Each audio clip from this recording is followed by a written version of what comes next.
ઉત્તરાખંડના મસૂરીમાં કેમ્પ્ટી વોટરફોલમાં તરતા નહોતો આવડતું તોય બાકા શીખી બોલાવી દીધી. ઉષા ઉષા પહાડના કિનારે કિનારે થઈને આવા નાગણીઓ જેવા રસ્તે થઈને જવાનું છે સુરકંડા માતાના મંદિરે. સુરકંડા માતા મંદિરનું બોર્ડ તો દેખાઈ ગયું પણ હજી ઉપર હાલીને જવાનું છે. આપણે ત્યાં મોટા વ્લોગર આપણે આખું ઢોલ નગારા રાખ્યા હતા. 800 માણસો હાટો ઉપર ચડવા હાટો આવા ટોપલા રાખ્યા હતા. પણ આપણે ત્યાં ફૂલ એક્ટિવ માણસ ગમે એટલા પગથિયા હોય ટ્રેકિંગ કરીને જ જવાનું છે. સીધા ગેરમાં ગાડી થાકી ગઈ તો ઊંધા ગેરમાં નાખી. શાબાશ બેટા. પણ સીધા રસ્તે આ લઈ આ નહીં, પહાડના જંગલમાં આડા રસ્તા ગોતીને ટ્રેકિંગ ચાલુ કર્યું. પણ મંદિર 9000 ફૂટની ઊંચાઈ આવેલું છે. જેમ જેમ ઊંચા જાય હવા પાતળી થતી ગઈ ને તો શ્વાસ લેવાના ફાફા પડવા માંડ્યા. लेकिन तू कर भी क्या सकता है यार. ટ્રેકિંગ કરીને આવો એટલે વાદળોથી ઘેરાયેલા મસ્ત મજાના પહાડનો વ્યૂ જોવા મળી જાય. ફાઇનલી આવી ઠંડીમાં પણ પરસેવા પાડતા પાડતા પૂગી ગયા છે સુરકંડા માતાના મંદિરે. આ છે સુરકંડા માતાનું મંદિર અને આ મંદિરની આજુબાજુ બીજા આવા 3-4 મંદિરે આવેલા છે. એક પછી એક સેલ્ફી લેતા લેતા એક મંદિરે દર્શન કરી નાખ્યા. આગળ જોયું ત્યાં તો ભોળાનાથના દર્શન કરવાના બાકી રહી જાય. એમ થોડું હાલે કાંઈ.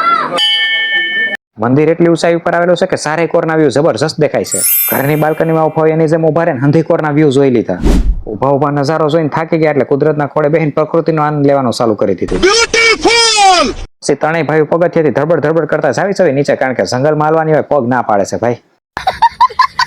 નીચે ઉતરીને હારી પાઈટ ભૂખ લાગી તો 2 શા મગાવીને એમાંથી 4 ભાગ કર્યા અને વેફરના 2 પેકેટ મગાવીને એમાંથી સારે ભાઈઓએ ખાધા. તમે પેટ પૂજા કરી લેવી ત્યાં તમે લાઈક કમેન્ટ શેર ને ફોલો તો કરી નાખો.